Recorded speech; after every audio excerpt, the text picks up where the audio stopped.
Souleymane Niang. Nous commençons donc par l'ancienne ministre Aminata Lo et son frère Mohamedou Moustapha Lo qui attendent d'être présentés au procureur de la République depuis ce matin au palais de justice. Ils avaient été arrêtés par la gendarmerie jeudi et vendredi. Un dossier qui défraie la chronique en raison de la personnalité des protagonistes et au regard des faits. Mohamed Ali Mouba. Aminata Lo et son frère Moustapha Lo sont toujours retenus sous le régime de la garde à vue. Selon des sources, Aminata Lo est poursuivie pour violation du couvre-feu, outrage à agent dans l'exercice de ses fonctions et usurpation de titre. À ce niveau, la dame aurait utilisé le macaron du ministère de la Justice sans y avoir droit. Son frère, quant à lui, Mohamed Moustapha Lo, est poursuivi pour défaut de permis de conduire et violation du couvre-feu. Tous les deux sont à la gendarmerie de Ouakam, mais à ces stades de la procédure, Aminata Lo aurait refusé de répondre aux questions des enquêteurs, arguant attendre son avocat, Maître Madi Kenyan, absent de Dakar depuis quelque temps. Les enquêteurs lui ont signifié son droit à se faire assister par un avocat dès les premières heures de son interpellation, comme le stipule le règlement 5 de l'UEMOA, mais elle exige toujours la présence de son avocat personnel pour répondre. Alors, question, cela peut-il arrêter la procédure ou vicier celle-ci pour défaut d'assistance par un avocat? Non, répond un juriste, l'obligation pour l'officier de police judiciaire, c'est juste la notification. Toutefois, il peut donner un délai raisonnable de quelques heures au prévenu, pas plus. Pour le moment donc, la procédure continue et c'est au procureur de la République de décider de la suite. Dans une autre affaire, les 22 jeunes interpellés hier à Saly sont toujours en garde à vue à la police. Ils organisaient l'assemblée générale de la zone 7C alors que les rassemblements sont interdits dans ce contexte de pandémie de Covid-19. La police nationale qui s'explique sur l'incident relaté dans nos éditions de ce matin concernant un de ses supposés éléments blessés lors d'une bagarre au quartier Alassane Mbou de Yeumbeul Sud. Elle précise la police que l'homme en question n'est pas un policier. La police dit n'être mêlée ni de près ni de loin à cette affaire. Binta Diallo. La police tient à préciser qu'elle n'est mêlée ni de loin ni de près à cette affaire. Il s'agit plutôt d'un appel téléphonique que la brigade de recherche de la police de Yeumbeul Sud a reçu. Cet appel informe qu'un groupe de jeunes était présent dans un tangana vers les coups de 23h dans la nuit d'hier à aujourd'hui. Une présence en plein couvre-feu, donc en porte-à-faux avec la loi. Après cet appel, selon la police, des éléments de la brigade de recherche de la police de Yeumbeul Sud se sont déportés sur les lieux. Lorsque les limiers sont arrivés, ils ont trouvé sur place 9 jeunes qui s'étaient déjà bagarrés et séparés par les riverains. Un parmi eux blessé a été évacué d'urgence par une bonne volonté à l'hôpital. Le blessé a déjà quitté l'hôpital ce matin selon la police. Les 9 autres jeunes ont été interpellés et placés en garde à vue au commissariat de Yeumbeul Sud. Une enquête est ouverte sur cette affaire. RFM, la radio de toute l'actualité. C'est un nouveau record dans la propagation de l'épidémie de Covid-19 au Sénégal. Plus de 400 nouvelles contaminations en 24 heures. Autre voyant rouge sur le tableau épidémiologique du jour, le nombre de morts qui repart à la hausse. Synthèse des chiffres du jour avec Awambaye. La barre des 400 cas positifs franchie pour la première fois. Le communiqué officiel du ministère de la Santé de ce matin révèle 404 nouvelles contaminations, un chiffre jamais enregistré depuis le début de la pandémie au Sénégal, donc c'est un record. Le nombre de cas issus de la contamination communautaire est aussi un record puisque 278 personnes sont comptabilisées dans ce groupe. Et cela montre une circulation très active du virus qui est présent même dans les localités les plus reculées du pays. La pandémie de Covid-19 continue de faire des victimes au Sénégal et 10 personnes ont perdu la vie hier d'après les chiffres du ministère de la Santé de ce matin. Cette deuxième vague se montre nettement plus intense comparée à la première, en plus de la présence notée du variant britannique réputé plus contagieux. Et selon toujours les spécialistes en santé, seul le respect des mesures barrières pourrait inverser la tendance en attendant d'avoir le vaccin. À Wambaye, nous apprenons aujourd'hui que le CTE de l'hôpital Le Dantec a enregistré une dizaine de décès depuis le début de cette deuxième vague du coronavirus. C'est une annonce du responsable du 10 centre de traitement des épidémies. Le docteur Atoumane Faye indique que 22 lits sur les 24 de ce CTE sont actuellement occupés. Il était l'invité d'RFM Matin aujourd'hui. Au niveau du centre de traitement des épidémies de l'hôpital Le Dantec, nous disposons de 20 lits d'hospitalisation conventionnelle et 4 lits de réanimation. À ce jour, donc les 22 lits sont occupés et nous avons tout type de patients, surtout les personnes âgées. 80% ou 90% des patients qui sont hospitalisés sont des sujets âgés. La personne âgée souvent est confrontée à plusieurs pathologies, donc entre autres le diabète, l'hypertension artérielle, mais également les maladies cardiovasculaires et respiratoires.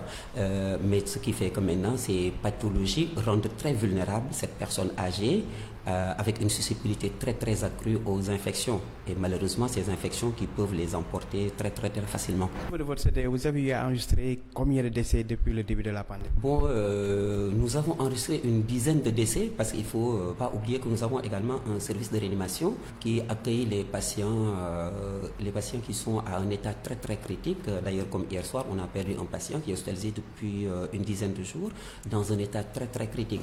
Donc, ils arrivent souvent à un stade très avancé de la maladie, ce qui fait que ces patients, la prise en charge est très difficile malgré tous les moyens déployés, entre autres des réanimateurs qui sont vraiment très bien formés et qui s'en occupent 24 heures sur 24. L'épidémie de Covid-19 qui continue à alimenter les débats. À Guédiawaye, notre correspondant Omar Mbow a surpris une discussion très animée sur le sujet dans un grand place.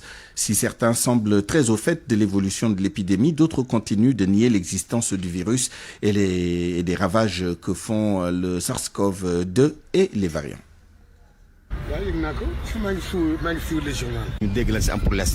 Ils connaissent tous le variant britannique et sa dangerosité, mais il y a toujours des Sénégalais qui ne croient pas du tout à la pandémie. Dans ce grand place, une dizaine de personnes trouvées toutes assises. Mais seuls 2 d'entre elles animent le débat. Deux amis, 2 points de vue différents. À la question pourquoi vous n'avez pas mis de masque alors que les autres en ont, voici sa réponse. Dieu a décidé de ceux qui vont mourir de la pandémie. C'est une punition divine. On n'y peut rien. La réponse de l'autre ne s'est pas faite attendre.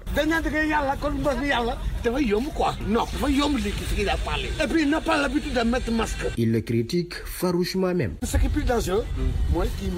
Le plus dangereux dans tout ça, c'est que lui, il est vieux. Dans les normes, il doit se protéger, puisque le Covid emporte plus les personnes âgées. Et puis, lui, il n'a même plus de vitamines comparé à moi. Après presque 1 an, le Covid-19 fait des victimes, mais paradoxalement, des citoyens font comme si le virus invisible n'existe pas.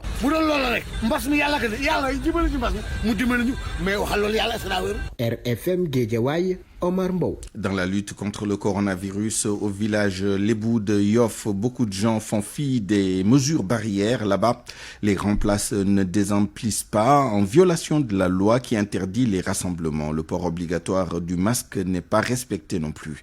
Reportage Oumou Kalsoumli. Oumou Kalsoumli que nous allons retrouver dans un instant, qui nous parle donc des grandes places qui ne désemplissent pas à Yoff. Nous y reviendrons certainement lors de nos prochaines éditions. RFM, la radio de toute l'actualité. Un mot de météorologie avec cet avis de houle dangereuse émis ce matin par l'Agence nationale de l'aviation civile et de la météorologie ANACIM. Une houle de secteur nord pouvant atteindre ou dépasser 2,50 m sur l'axe Dakar-Saint-Louis. Les intempéries débuteront cette nuit à 1h pour prendre fin dans la nuit de mercredi à jeudi. L'ANACIM qui invite les usagers de la mer à être très vigilants parce que les phénomènes dangereux prévus pourraient occasionner des accidents en mer.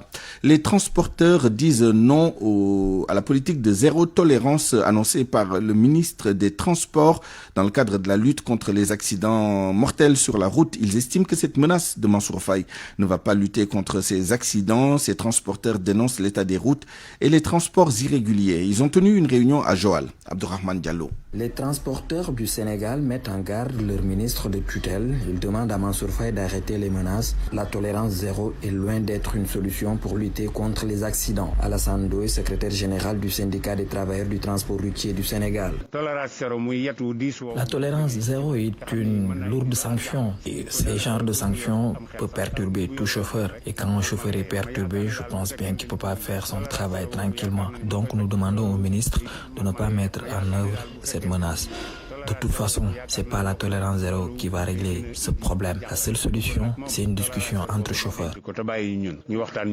Ces transporteurs en conclave à Joal dénoncent aussi les transports irréguliers. Ils estiment que les garages clandestins leur portent préjudice. Omar Gueye, président de la gare routière d'Nguékhor. Le transport irrégulier que tout le monde a constaté maintenant, il galvanise totalement le transport au niveau national. Bon, c'est pour la raison pour laquelle nous sommes là aujourd'hui, pour essayer de voir avec notre responsable syndical comment l'État va nous aider à éradiquer ce phénomène. Ces transporteurs du Sénégal exhortent les autorités à régulariser le secteur et mettre en place de bonnes infrastructures routières. RFM Bourg, Abdourahmane Diallo. Allons à Saint-Louis où les producteurs de la vallée du fleuve Sénégal affichent une satisfaction sur la réactivité des autorités de l'État qui les ont appuyés avec 2 milliards, dont un disponible dans les comptes de la SAED. Mohamed Nabi Silla. L'appui de 2 milliards de francs CFA aux producteurs rizicoles du Delta est bien apprécié par ces derniers qui veulent que le reste de l'argent soit disponible dans les plus brefs délais. AFAL et du Collège des producteurs de Ross Béthio. Nous saluons vraiment la réactivité des autorités par rapport à ce cas précis. Ce que nous voulons exactement, c'est que tous les 2 milliards soient disponibles pour permettre aux producteurs de rentrer soit dans leurs fonds, soit pouvoir éponger leurs dettes au niveau des banques, soit au niveau des autres opérateurs financiers. Le directeur général de la SAED Aboubakry Sow confirme le milliard disponible et ajoute qu'il travaille avec les producteurs pour une bonne répartition. Sur cette enveloppe donc de 2 milliards, il y a déjà 1 milliard positionné donc dans le compte trésor donc de la SAED. Et nous nous sommes accordés donc sur la manière dont donc cette enveloppe donc va être répartie. L'argent va donc être viré dans leur compte. Et aujourd'hui, nous sommes en train donc de finaliser ce travail pour faire les ordres de virement qui vont être déposés aujourd'hui donc à Dakar au niveau donc du Trésor pour qu'à partir de mardi, mercredi, que le paiement donc puisse être opéré. Plus de 10 200 hectares ont été endommagés du fait des inondations ou de l'invasion des périmètres agricoles par des rats. RFM Saint-Louis, Mohamed Nabissila. Taïba Ndiaye, dans le département de Tivaouane, les populations de 15 villages ne veulent pas céder leur forage à Aquatec. Elles ont tenu un sit-in pour se faire entendre. Reportage Cheikh Anta Diop. Au nom de l'intérêt de la population de Taïba Ndiaye, nous n'allons pas accepter de céder la gestion du forage à Aquatec. C'est le cri du cœur lancé par les populations des 15 villages de la commune de Taïba Ndiaye. Nous sommes là pour défendre une cause non. Nous sommes plus que déterminés pour dire non à Aquatec. Partout où il a passé, il laisse des problèmes aux populations. Tout le monde sait que le pays a lancé ses stratégies pour lutter contre le coronavirus. Mais vous voyez très clairement que l'eau est indispensable dans la vie de l'homme. Et Aquatec, si une fois qu'il est dans nos gestions de nos villages, nous aurons des problèmes. Selon leur porte-parole Matar Gueye, ce forage a été implanté dans la zone par des partenaires. Cela fait une décennie. C'est ainsi que, dit-il, les populations n'ont jamais eu de problème d'eau et de gestion.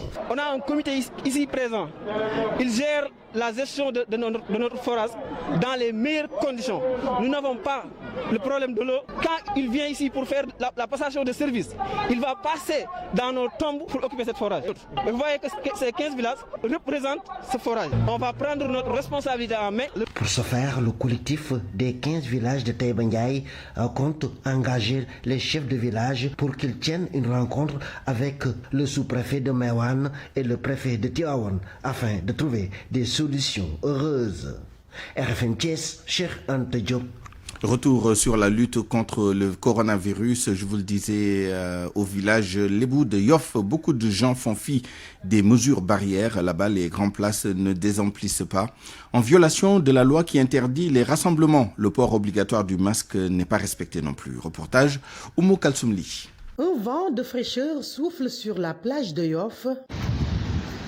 Sur ce sable fin, des ordures ménagères complètent le décor. Des gravats sont visibles. De petites cases aménagées pour faire office de grand place. À l'entrée d'une d'elles est affiché un message. On peut lire Stop Covid-19. Atoman Silla fréquente les lieux. Il est pour le respect des mesures barrières. Le Covid existe, mais ce que les experts ont dit, on n'a qu'à les appliquer à la lettre. Même s'il n'y a pas de médicaments, le fait de porter des masques, de la distanciation, laver les mains, même dans les mosquées là, on doit prendre les distances, mais ce que je fais moi, je me mets derrière moi. Toujours sur cette plage de Yoff, exactement au quartier d'Agoudan, se trouve une autre case. Ici, que des jeunes. Les uns jouent aux cartes et d'autres discutent. Autre constat, pas de masque, encore moins de la distanciation physique.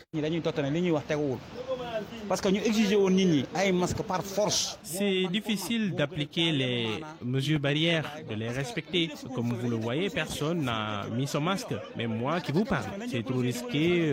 En plus, ce n'est pas sûr. La souche britannique est dans nos murs. Donc c'est vrai que c'est risqué. Chaque jour, on écoute les médecins, on écoute le docteur Mamadou Ndiaye et autres. Mais moi, je n'y crois pas trop. Je ne vois pas moi les malades. Moudi Sow est un habitant du quartier de Dagoudan. Ce jeune est bien conscient des conséquences de la pandémie. Il invite les autorités sanitaires à revoir leur stratégie de communication. Je demande aux autorités d'exiger le port de masque ou bien d'appliquer des amendes aux récalcitrants. 10 000 francs par exemple. Si on corse l'amende, je pense que les gens vont faire attention. Je ne vois pas d'autre solution. Avec cette seconde vague du coronavirus, beaucoup d'habitudes doivent changer. Les rassemblements sont interdits par la loi et tout le monde est tenu de respecter les mesures barrières. Pour encadrer cette nouvelle réglementation, des sanctions sont prévues par les autorités pour dissuader les récalcitrants. Et puis la journée mondiale du hijab célébrée chaque 1er février, une façon d'encourager toutes les femmes à porter le voile islamique, une occasion pour la RFM de s'intéresser au business autour du commerce du hijab. Les vendeurs disent s'y retrouver mais semblent être freinés par la pandémie de coronavirus. Salimata Aou. L'objectif de cette journée est de sensibiliser, mais aussi de faire comprendre que le port du hijab n'est pas une contrainte. À Dakar, on a remarqué une floraison de boutiques de voiles pour Juma Aydara, de hijab mastour. C'est un business florissant, bien qu'il ait des contraintes liées, surtout à la pandémie. Juma Fall. Les deux mots principaux sont la piraterie et la pandémie. Pour la piraterie, toutes les marques internationales subissent la même chose. Donc, aspirant à avoir un grand label, Hijab Mastour n'y échappe pas. Et pour la pandémie du corona, on reconnaît que le taux de fréquentation de la boutique a chuté et on voyage moins. La boutique reste toujours ouverte en semaine, tout en respectant les gestes barrières. Mais notre site internet est très actif, machallah, et on favorise la livraison à domicile. Au début, c'était une vente en ligne, mais la forte demande a changé la donne, confie Aminata Diop de Bustan Hijab. On propose de différents produits pour les femmes qui recherchent une garde-robe pudique au quotidien. La boutique a été créée en 2018. On était concentré sur la vente en ligne et au fil du temps, on était obligé à ouvrir une boutique physique. Un business florissant qui incite en même temps les femmes à être pudiques. Le premier objectif est d'inciter aux sœurs à appliquer les règles de l'islam telles que le port du hijab, le port des habits décents et pudiques. Et l'autre objectif est le travail. Dieu nous a recommandé de travailler et de parcourir la terre pour chercher les moyens de notre subsistance. Merci à Allah de nous avoir aidés à allier la spiritualité à notre métier. La journée mondiale du hijab vise à rapprocher la communauté en dépit de leurs différences, mais aussi à faire accepter le voile dans le champ social sans qu'il ne soit entouré de préjugés. RFM bitim réew. L'actualité internationale avec vous, Georges Déthié Diop, bonjour. Bonjour, Souleymane Niang. Au Niger, la Cour constitutionnelle a validé le second tour de la présidentielle de décembre dernier. Elle a confirmé le duel entre le candidat du pouvoir Mohamed Bazoum et l'ex-président Mahaman Ousmane. Les chiffres sont sensiblement les mêmes que celui publié début janvier par la CENI. Mohamed Bazoum était crédité de 39,33% des suffrages contre 16,99% pour l'ex-président Mahaman Ousmane. L'ex-premier ministre Séni Oumarou est arrivé troisième avec 8,95%. Le taux de participation est de 69,68%. L'annulation partielle ou totale du premier tour réclamée par des candidats de l'opposition a été rejetée. Le second tour de l'élection présidentielle du Niger aura lieu le 21 février prochain. En Côte d'Ivoire, Charles Blé Goudé explique son départ des plateformes de l'opposition. Elles n'ont pas atteint leur objectif. Charles Blé Goudé s'exprimait lors de la rentrée politique de son parti, le COGEP Gobia Yabi. Le Congrès panafricain pour la justice et l'égalité des peuples, COGEP, a effectué sa rentrée politique ce 31 janvier à Abidjan. Charles Blé Goudé s'est adressé à ses militants en duplex depuis la Belgique. Il dit ne plus se reconnaître dans la nature de la plateforme de l'opposition en raison de la non-atteinte des objectifs. Avons-nous fait le choix de nous entretuer de manière indéterminée? C'est dans ce contexte-là que moi je continue d'appeler aux assises nationales en Côte d'Ivoire. Le COGEP s'est retiré de la plateforme appelée CDRP et aussi des plateformes de l'opposition. Avons-nous réussi, après un an de collaboration et d'exercice, à obtenir les conditions d'une élection transparente? La réponse est évidente, non.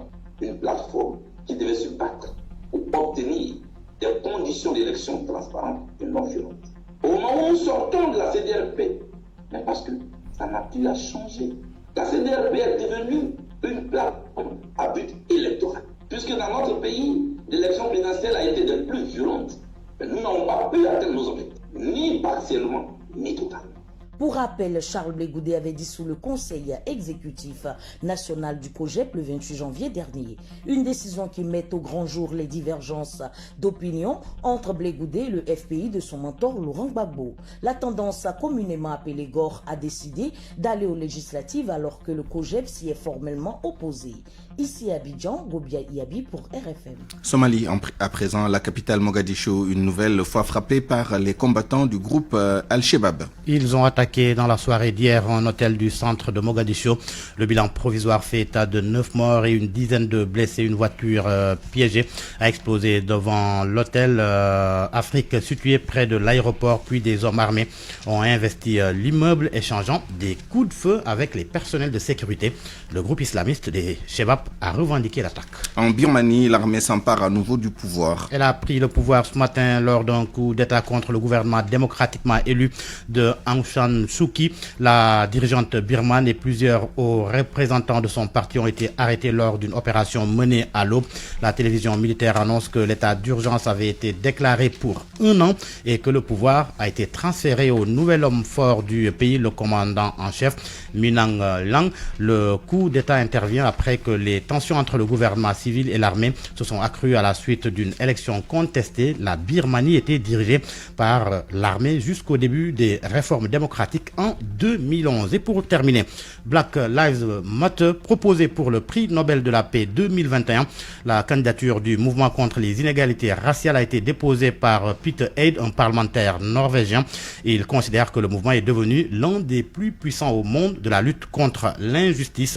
Le mouvement Black Lives Matter, fondé en 2013, a été ravivé l'an dernier par la mort de l'Afro-Américain George Floyd. Merci Georges Déthié Diop, il est 12h25. Parole aux auditeurs. L'actualité, qu'en pensez-vous? Moi, je pense que vous devrez. Réagissez dans nos éditions d'information sur l'actualité. Bonjour. Du lundi au vendredi, vous avez la parole sur RFM. Point de vue dans une dizaine de minutes, nous essaierons de faire le bilan des opérations de retrait des enfants de la rue et nous serons avec M. Nyokobay Diouf, directeur de la promotion des droits et de la protection de l'enfant au ministère de la Femme et de la Famille, et avec M. Mamadou Won, dit Mao, coordonnateur de la plateforme pour la protection des droits humains.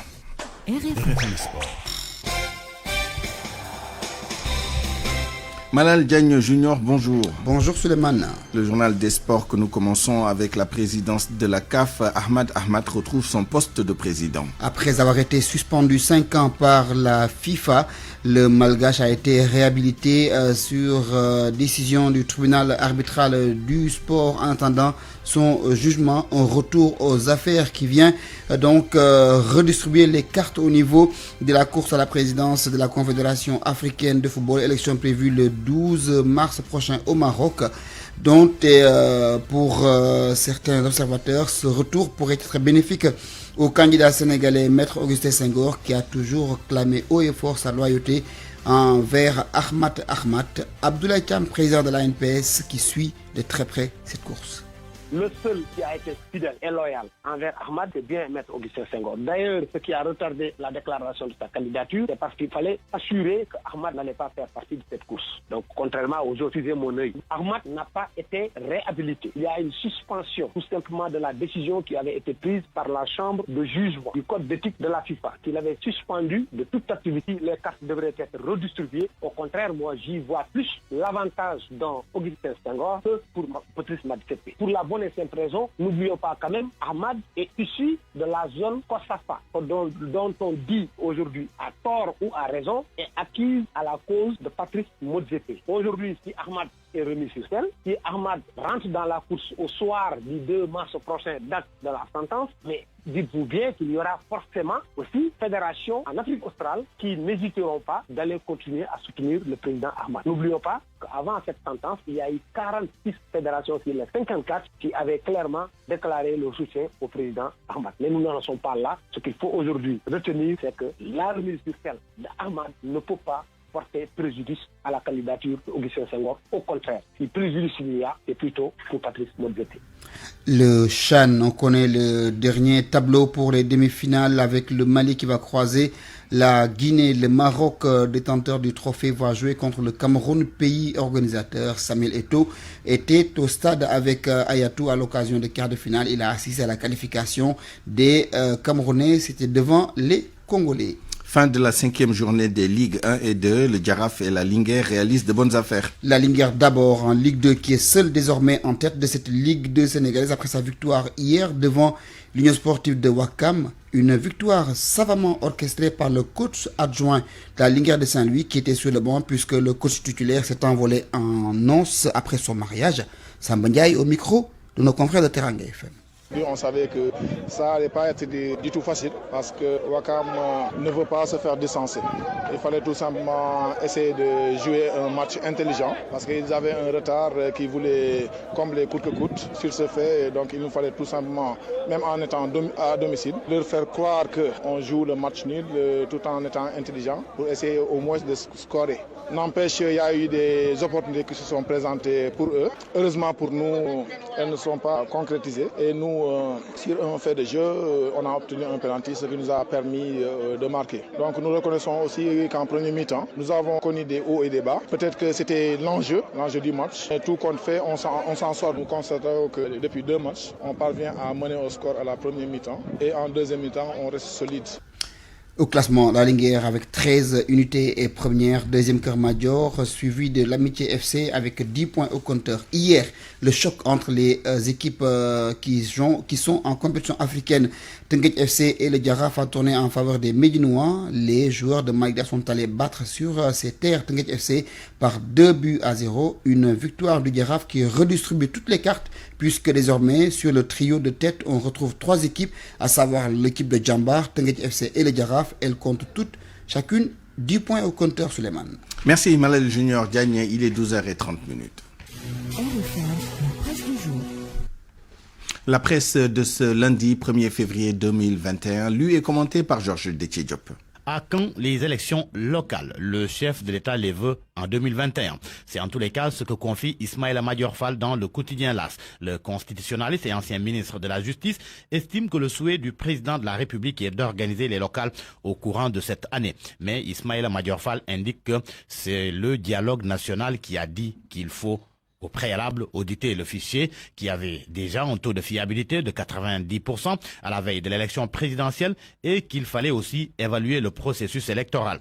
Ousmane Sonko est arrivé 3e à cette élection, 3e derrière Idrissa Seck qui a rejoint la mouvance présidentielle. Conséquence, le titre de chef de l'opposition doit revenir au leader de PASTEF. De l'avis de Ismaïla Madior Fall, le chef de l'opposition devrait être, à défaut du second, le 3e. Le ministre d'État Ismaïla Madior Fall qui parle plus en détail dans un entretien à lire dans Walf Quotidien. Entre autres sujets abordés, le mandat, la suppression de la ville, l'état de catastrophe sanitaire. Sud Quotidien se fait d'ailleurs l'écho de cet entretien accordé à Walf TV et rapporte que Ismaïla Madior Fall fait savoir que le nouveau régime sur l'état d'urgence et l'état de siège élargi aux catastrophes naturelles et sanitaires est beaucoup plus soft. Selon lui, il n'y a pas de raison à s'inquiéter parce que le périmètre est bien circonscrit. En tous les cas, le couvre-feu est toujours en vigueur et une ancienne ministre Souad en a fait les frais. Il s'agit de Aminata Lodieng.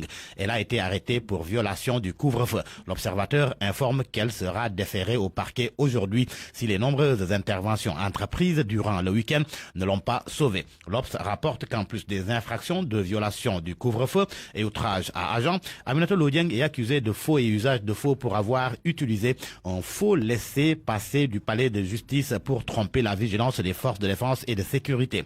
La pandémie de Covid-19, justement, on en parle avec Tribune qui évoque les difficultés à freiner la propagation du virus. Selon mon confrère, les cas issus de la transmission communautaire restent la principale bataille à gagner par les autorités, car en cette deuxième vague, le scénario est encore plus catastrophique avec 1136 cas communautaires enregistrés en une semaine et 53 décès. Et qu'en est-il du vaccin? Source A informe que le Sénégal a validé vendredi son plan de vaccination contre le Covid-19 qu'il a déposé sur la table de l'Organisation mondiale de la santé. Et le moins que l'on puisse dire, selon Source A, est que l'OMS n'a pas tardé à réagir. Elle a fait comprendre que dans la première semaine de février, elle va édifier sur la quantité exacte de doses dont elle va disposer. Tout comme l'OMS va dire aux autorités sénégalaises ce qu'elles pensent de leur plan de vaccination. Et comme on parle de vaccination, le quotidien national Le Soleil nous apprend que le groupe pharmaceutique turc Abdi Ibrahim veut s'implanter au Sénégal. Le chef de l'État s'est rendu d'ailleurs au siège du groupe lors de sa visite en Turquie ce week-end. Le couvre-feu et ses dégâts sur l'économie informelle, un large dossier sur le sujet à lire dans Enquête. La grogne des sans-voix. Selon Enquête, les gérants de Tangana, dibiteries, restaurants, fast-food et autres commerçants sont à l'agonie. Oubliés du plan de résilience et asphyxiés par la seconde vague, ils implorent l'État. Sur la problématique, l'économiste Khadim Bambadiagne souligne que l'État, en diminuant l'activité, perd des recettes alors que les dépenses augmentent. À la Dieng de l'UNACOA Yessa, lui, déplore le fait que quand il voit l'État, c'est surtout pour réclamer des impôts. À la une du quotidien, le quotidien, les litiges fonciers et conflits communautaires. Le journal affirme que les litiges fonciers sont une bombe à retardement. D'après un répertoire des litiges fonciers et conflits communautaires mis en place par le ministère de l'Intérieur, il y a eu au moins 307 sur toute l'étendue du territoire national dont la résolution nécessite des mesures urgentes. Cet entretien à lire dans les Échos, un entretien avec le directeur général de la Loterie nationale sénégalaise, Lat Diop. Au menu, la LONASE, la mairie de Guédiawaye, le troisième mandat, l'exclusion de certains de l'APR, ses relations avec Aliou Sall, entretien aux pages 4 et 5 du journal Les Échos. Et pour terminer, Record s'arrête sur le match Teungueth FC Jaraaf de Dakar. Match comptant pour la 5e journée de la Ligue 1 sénégalaise. Jaraaf s'offre le derby du Cap-Vert, titre le journal Record. Le Jaraaf de Dakar a battu Teungueth FC 2-0. Première défaite donc du club rufisquois. Conséquence de cette victoire du Jaraaf, le club de la Médina se hisse sur le podium avec le même nombre de points que le leader Diambar TFC passe. Teungueth Football Club passe en 12e position. À vos kiosques et bonne lecture. Point de vue.